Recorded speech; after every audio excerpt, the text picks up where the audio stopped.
അടിസ്ഥാന സൗകര്യ മേഖലയുടെ സുസ്ഥിര വികസനത്തിനായി അനവധി പദ്ധതികളിലൂടെ നാടിന്റെ മുഖച്ഛായ മാറ്റുവാനും കൂടുതൽ നിക്ഷേപം കൊണ്ടുവരുവാനും ലക്ഷ്യമിട്ട് 1999 നവംബറിൽ രൂപീകൃതമായ Kerala infrastructure investment fund bond എന്ന കിഫ്ബി ഇന്ന് നവകേരള നിർമ്മാണത്തിന്റെ മുഖ്യ ചാലക ശക്തി കൂടിയാണ്. 5 വർഷം കൊണ്ട് 50,000 കോടിയുടെ വികസനമെന്ന് തുടക്കം കുറിച്ച കിഫ്ബി ഇന്ന് സംസ്ഥാനത്തിന്റെ വികസന സ്വപ്നങ്ങൾക്ക് വേഗം കൂട്ടുന്ന ഒന്നായി മാറിയിട്ടുണ്ട്. കേരളത്തിൻ്റെ ബഹുമാനപ്പെട്ട മുഖ്യമന്ത്രി ശ്രീ പിണറായി വിജയൻ്റെ നേതൃത്വത്തിലുള്ള രണ്ടാം ഇടതുപക്ഷ ജനാധിപത്യ മുന്നണി ഗവൺമെൻറ്റിൻ്റെ 4ാം വർഷത്തേക്ക് കടന്നിരിക്കുന്ന അവസരമാണ്. കേരളം തുടങ്ങിവെച്ച നിരവധി പദ്ധതികൾ ദേശീയാടിസ്ഥാനത്തിൽ തന്നെ ശ്രദ്ധിക്കപ്പെട്ടിരിക്കുകയാണ്. പൊതുവിദ്യാഭ്യാസ രംഗമായിരുന്നാലും ആരോഗ്യരംഗമായിരുന്നാലും ദേശീയാടിസ്ഥാനത്തിലുള്ള ആധികാരിക സമിതികൾ പ്രശംസ നൽകിയിരിക്കുകയാണ്. കേരളത്തിൽ വിദ്യാഭ്യാസ രംഗത്ത് വലിയ മാറ്റങ്ങൾ കൊണ്ടുവരുന്നതിന് വേണ്ടി പരിശ്രമമാണ് ഇടതുപക്ഷ ജനാധിപത്യ മുന്നണി ഗവൺമെൻറ്റിൻ്റെ നേതൃത്വത്തിൽ നടന്നുകൊണ്ടിരിക്കുന്നത്. രണ്ടാം ഗവൺമെൻറ് വിദ്യാകിരണം പദ്ധതിയാണ് നടപ്പിലാക്കിയത്. ഏതാണ്ട് 5000 കോടി രൂപയുടെ വികസന പദ്ധതികളാണ് തയ്യാറാക്കിയിട്ടുള്ളത്.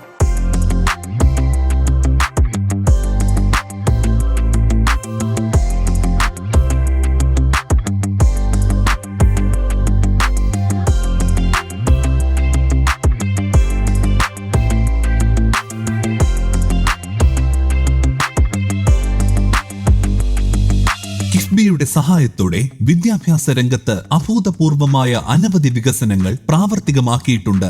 മികച്ച ഒരു തലമുറയെ ലക്ഷ്യം വച്ച് വിദ്യാഭ്യാസ വകുപ്പ് 3 ഘടകങ്ങളായി തിരിച്ച് പ്രവർത്തനം ആരംഭിച്ചു. അതിൽ ആദ്യത്തേത് മികച്ച അക്കാദമിക് നിലവാരമാണ്. ഉന്നത വിദ്യാഭ്യാസത്തിനുതകും വിധത്തിലുള്ള പഠന പദ്ധതികൾ അടങ്ങിയതായിരുന്നു ഈ കാഴ്ചപ്പാടിന്റെ മാനദണ്ഡം. രണ്ടാമത്തേത് അടിസ്ഥാന സൗകര്യ വികസനമായിരുന്നു. വിദ്യാലയങ്ങളിൽ സുരക്ഷിതമായ പഠനത്തിനും മറ്റ് അത്യാവശ്യ കാര്യങ്ങൾക്കും സജ്ജമാക്കുന്ന തരത്തിലുള്ളതാണിത്. മൂന്നാമത്തെ ഘടകം ഹൈടെക് സംവിധാനമാണ്. ക്ലാസ് മുറികളുടെ നിലവാരം മികവുറ്റതായി മാറുന്നതായിരുന്നു ഇതിലൂടെ. കൃത്യമായ ആസൂത്രണത്തിൽ പടുത്തുയർത്തിയ ഈ സംവിധാനത്തിൽ പുതുതായി 2.5 ലക്ഷം വിദ്യാർത്ഥികൾ ഒത്തുകൂടുന്ന മികവിന്റെ കേന്ദ്രമായി പൊതുവിദ്യാഭ്യാസം മാറുന്ന കാഴ്ചയ്ക്ക് പൊതുസമൂഹം സാക്ഷിയായി.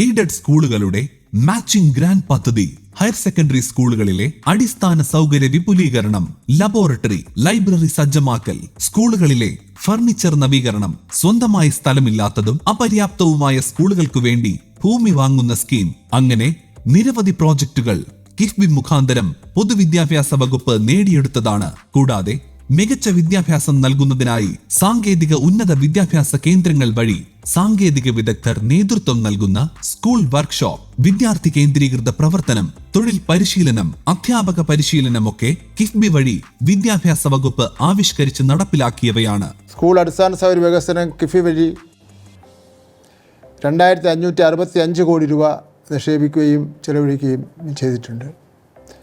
973 സ്കൂൾ കെട്ടിടങ്ങൾക്ക് ഭരണാനുമതി നൽകുകയും ചെയ്തിട്ടുണ്ട്. അതിൽ 518 പൂർത്തീകരിക്കുകയും ചെയ്തിട്ടുണ്ട്. ബാക്കിയുള്ളതെല്ലാം നിർമ്മാണ പ്രവർത്തനങ്ങളുടെ പുരോഗതിയിലാണ്.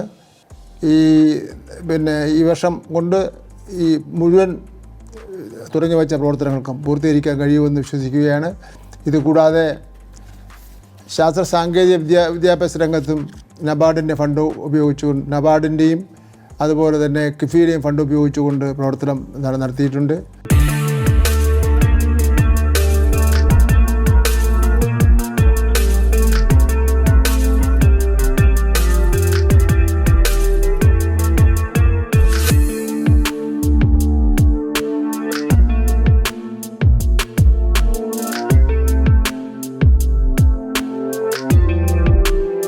വിദ്യാഭ്യാസ വകുപ്പിനായി കിഫ്ബി മുഖാന്തരം IT at സ്കൂൾ സമർപ്പിച്ച ആദ്യ ഡീറ്റെയിൽ പ്രോജക്ട് പ്രകാരം 8ാം ക്ലാസ് മുതൽ +2 വരെയുള്ള ക്ലാസുകൾ ഹൈടെക് ആക്കണം എന്നതായിരുന്നു ഇതിൻ പ്രകാരം 4775 സ്കൂളുകളിലായി 45,000 ക്ലാസ് മുറികൾ ഹൈടെക് നിലവാരത്തിലേക്ക് ഉയർത്തുകയുണ്ടായി. ഇതിനായി സ്കൂളുകളിൽ 3 ഘട്ടങ്ങളിലായി ഹാർഡ്വെയർ വിന്യസിച്ചു.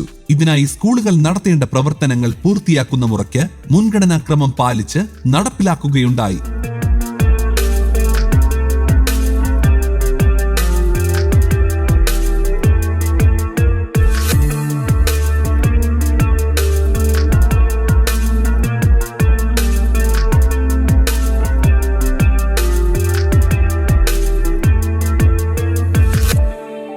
സർക്കാർ എയ്ഡഡ് മേഖലകളിലായി 2685 ഹൈസ്കൂളുകൾ, 1701 ഹയർ സെക്കൻഡറി സ്കൂളുകൾ, 389 വൊക്കേഷണൽ ഹയർ സെക്കൻഡറി സ്കൂളുകൾ ഇതിൽ ഉൾപ്പെടുന്നു. ഹൈടെക് സ്കൂൾ പദ്ധതിയുടെ ഭാഗമായി എല്ലാ ജില്ലകളിലും അതിനൂതനമായ വിദ്യാഭ്യാസ സമുച്ചയങ്ങൾ പണിതു. നൂതന സാങ്കേതിക വിദ്യ പ്രയോജനപ്പെടുത്തി കാലത്തിനനുസൃതമായ മാറ്റം വിദ്യാഭ്യാസ മേഖലയിൽ കൊണ്ടുവന്നപ്പോൾ പൊതുവിദ്യാലയങ്ങളിൽ വിദ്യാർത്ഥികളുടെ എണ്ണം ക്രമാതീതമായി വർദ്ധിച്ചു. മികച്ച വിദ്യാഭ്യാസത്തിനായി പൊതുവിദ്യാലയങ്ങൾ തയ്യാറായപ്പോൾ പുതുതായി 3656 തസ്തികകൾ സൃഷ്ടിക്കാനുമായി പ്രായോഗിക ഇംഗ്ലീഷ് ഭാഷാ പരിജ്ഞാനത്തിനായി അധ്യാപകർക്ക് പ്രത്യേക പരിശീലനം നൽകുന്നതിനോടൊപ്പം തന്നെ ഇംഗ്ലീഷ്, ഗണിതശാസ്ത്രം, സാമൂഹ്യശാസ്ത്രം എന്നിവയുടെ അക്കാദമിക് മികവിനായി പ്രത്യേക പദ്ധതികളും ആവിഷ്കരിക്കുകയുണ്ടായി.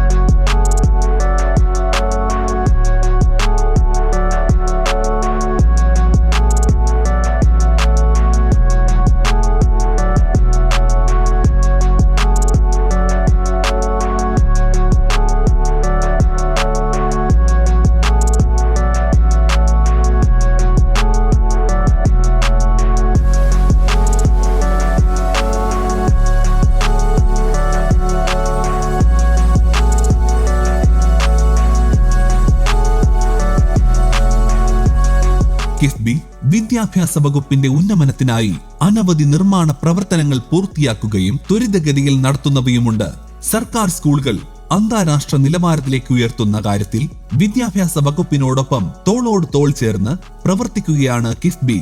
സംസ്ഥാനത്തെ സെക്കൻഡറി, ഹയർ സെക്കൻഡറി സ്കൂളുകൾ സമ്പൂർണമായി ഡിജിറ്റലാക്കുകയും പ്രൈമറി തലം സ്കൂളുകൾ ഹൈടെക് നിലവാരത്തിലാക്കുകയുമുണ്ടായി. സമഗ്ര പ്ലസ് സമ്പൂർണ്ണ സഹിതം പോർട്ടലുകൾക്ക് പുറമെ ഇന്ത്യയിലെ സ്കൂൾ കുട്ടികളുടെ ഏറ്റവും വലിയ IT കൂട്ടായ്മയായ ലിറ്റിൽ കൈറ്റ്സ് പദ്ധതിക്കും ഈ സംവിധാനം പ്രയോജനപ്പെടുത്തുകയുണ്ടായി. ലിറ്റിൽ കൈറ്റ്സ് പദ്ധതിയിലൂടെ കൈറ്റ് നടത്തിയ വിദ്യാഭ്യാസ പ്രവർത്തനങ്ങൾ വികസിത രാജ്യങ്ങൾക്ക് വരെ മാതൃകയാണെന്ന് യൂണിസെഫിന്റെ പഠന റിപ്പോർട്ട് പറയുന്നു.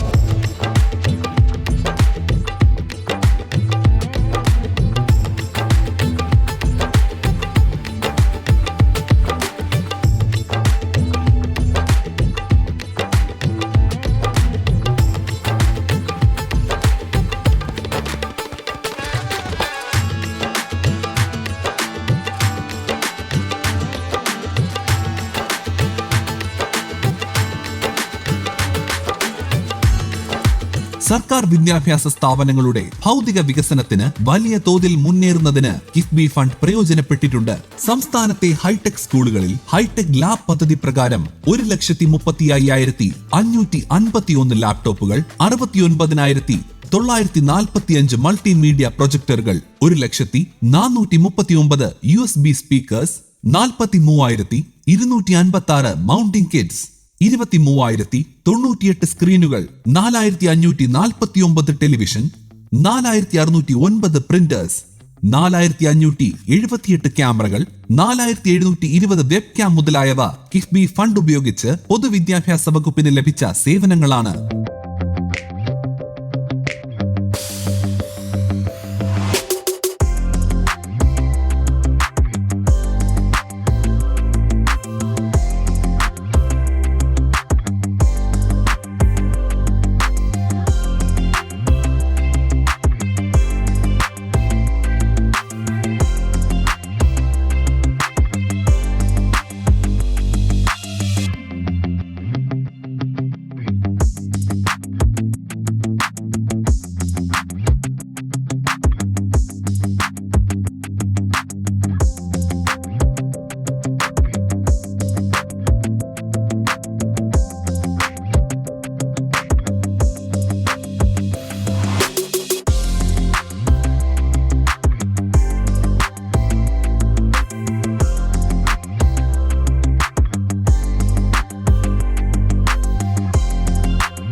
എല്ലാ വിദ്യാഭ്യാസ സ്ഥാപനങ്ങൾക്കും വേർതിരിവ് കാട്ടാതെ ഡിജിറ്റൽ സംവിധാനമൊരുക്കിയ ഏക സംസ്ഥാനം കൂടിയാണ് കേരളം. പൊതുവിദ്യാഭ്യാസത്തിന്റെ അടിസ്ഥാന സൗകര്യ വികസനത്തിനായി 6000 കോടിയിൽ പരം രൂപയാണ് കിഫ്ബി വഴി ഇതുവരെ ചെലവിട്ടിട്ടുള്ളത്. ഒരു നാടിന്റെ വികസനത്തിനുള്ള നാഴികക്കല്ല് തന്നെയാണ് വിദ്യാലയം എന്നത് ഏവർക്കും നിസ്സംശയം പറയാവുന്ന ഒന്ന് തന്നെയാണ്. അതുകൊണ്ട് തന്നെയാവണം അടിസ്ഥാന വിദ്യാഭ്യാസത്തിന്റെ ദ്രുതഗതിയിലുള്ള ഉയർച്ചയ്ക്ക് കിഫ്ബി ഫണ്ട് വിനിയോഗിക്കുന്നത്.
ലാബുകൾ, അതുപോലെ മറ്റ് ഏറ്റവും മുന്തിയ ശാസ്ത്ര പഠനങ്ങൾക്ക് വേണ്ടിയുള്ള ഉപകരണങ്ങൾ, ഇതെല്ലാം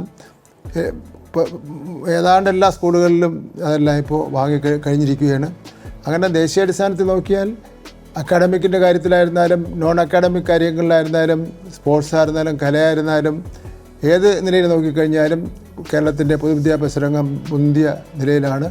ഇപ്പോൾ ഞങ്ങൾ അക്കാഡമിക് രംഗം 1 മുതൽ 10 വരെയുള്ള അല്ലെങ്കിൽ 12 വരെയുള്ള കുട്ടികളുടെ അക്കാഡമിക് നിലവാരം മെച്ചപ്പെടുന്നതിന് വേണ്ടിയുള്ള പദ്ധതികളാണ് ആസൂത്രണം ചെയ്തുകൊണ്ടിരിക്കുന്നത്. അത് അവധിക്കാല അധ്യാപകരുടെ ക്ലാസ്സിൽ അക്കാര്യങ്ങൾക്ക് അന്തിമ രൂപം നൽകും.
കേരള സംസ്ഥാനത്തിലെ പൊതുവിദ്യാഭ്യാസത്തിന്റെ ഉന്നമനത്തിന് കിഫ്ബി വഹിക്കുന്ന പങ്ക് ചെറുതൊന്നുമല്ല എന്ന് ഇതിൽ നിന്ന് തന്നെ വ്യക്തമാകുന്നതാണ്. പൊതുവിദ്യാഭ്യാസ മേഖലയിൽ സമ്പൂർണ്ണ ഡിജിറ്റലാക്കുന്നതിലൂടെ മുഴുവൻ വിദ്യാലയങ്ങളിലും ഹൈടെക് ക്ലാസ് ആകുന്ന ആദ്യ സംസ്ഥാനമെന്ന ഖ്യാതി ഇനി നമ്മുടെ കേരളത്തിന് മാത്രമെന്നത് ഏതൊരു മലയാളിക്കും അഭിമാനിക്കാൻ വക നൽകുന്ന ഒന്ന് തന്നെയാണ്.